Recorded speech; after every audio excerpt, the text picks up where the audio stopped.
A printed 3D gun used to be a hypothetical horrible.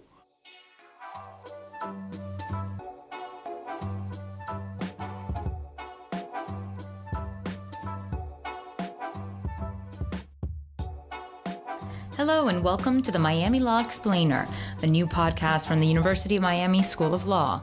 At The Explainer, we take a deep dive into the news of the day, unpacking Supreme Court cases and decisions, sussing out hot political and social issues, and discussing legal matters that are just too interesting to ignore.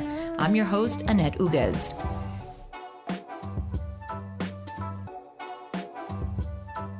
Since last month, when more than a dozen states and the District of Columbia won a restraining order to stop a Texas company from releasing blueprints for 3D guns online, the courts are now hearing arguments to block the release permanently.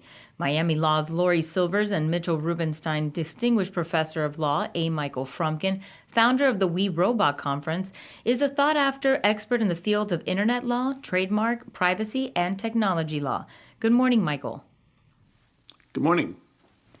You followed the 3D gun debate for years.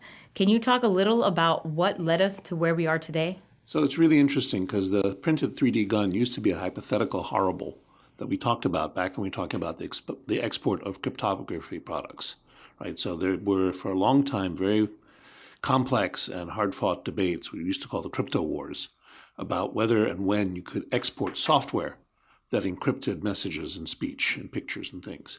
And one of the examples we always used in talking about those things was printed guns and printed materials generally. So up until a couple of years ago, where the consensus more or less was, and it wasn't totally settled because it was mostly lower court and appellate courts and not the Supreme Court, but more or less the consensus was that you had to decide whether the thing was more like a widget or more like speech. And things that were more like speech, that had content, expressive content, were very clearly protected by the First Amendment. And there was a continuum, and at some slightly fuzzy point, you crossed over the line into widgetness, being the predominant thing about the item, and then it could be regulated. So, for example, there's an old case about blueprints for, I think it was muzzles for tanks, that were going to be exported to South Africa in violation of an export control ban. And the court had no trouble back then saying, oh, blueprint, that's not expressive, that's not speech. That's almost like exporting the thing itself. It's the how to make it. And that doesn't, the First Amendment aspects of that, although they're not perhaps zero, certainly don't predominate. And therefore the court in a very short decision said, no problem with export control. Well, fast forward to cryptography. Cryptography is about encrypting things that really are like speech, right? You encrypt messages that say something. But the courts, although they were a bit up and down on this, didn't have that much trouble distinguishing between encrypted messages that clearly could be exported and encryption products that kind of couldn't. And the difficulty there was, again, there was a continuum. So if you were an academic and you wrote an article about how to write a better cryptography program, that was pretty clearly speech, even though another academic in another country could have translated that into a program. A compiled program was pretty much like a widget. Between those two things, there's still a lot of gray territory. So for example, supposing you have a flow chart which explains how to write a crypto program. Was that more widget-like? Was that more speech-like? And people got very heated in their debates about this. And during those debates, we imagined these 3D instruction sheets, and now we got them here. So what you have here is a file, a computer file, right, which is then sent to a 3D printer and instructs it how to produce this plastic gun, which is, of course, quite frightening to security services because they're very much harder to detect than something which has metal in them. And that's how we got to where we are today. Who is Cody Wilson? So I only know what I've read in the newspapers, but Cody Wilson seems to be a guy who got into his head that this would be a service he wanted to provide, uploaded the file, and it's now started a business which he hopes to sell these things. And he's somebody who has very strong opinions about the Second Amendment and thinks we all ought to have these plastic guns.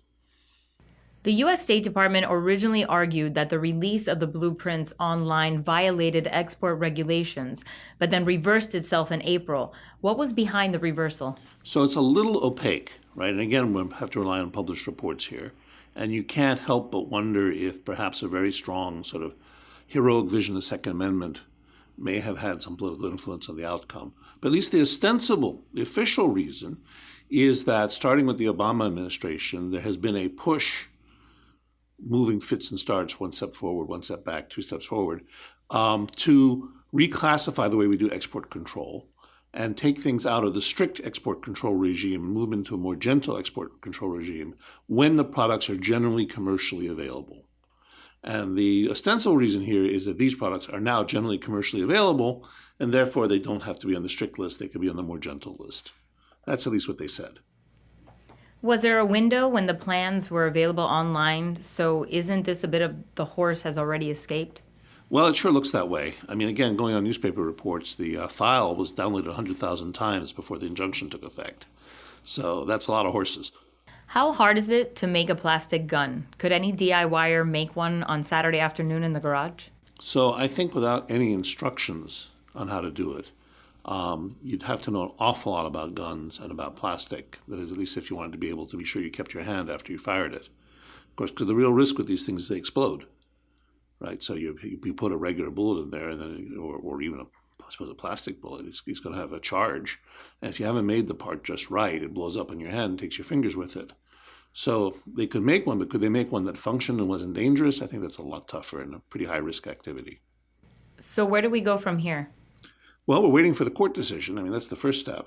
And of course, this has implications not just for guns, but for cryptography, for how we feel about speech, and a whole bunch of other products.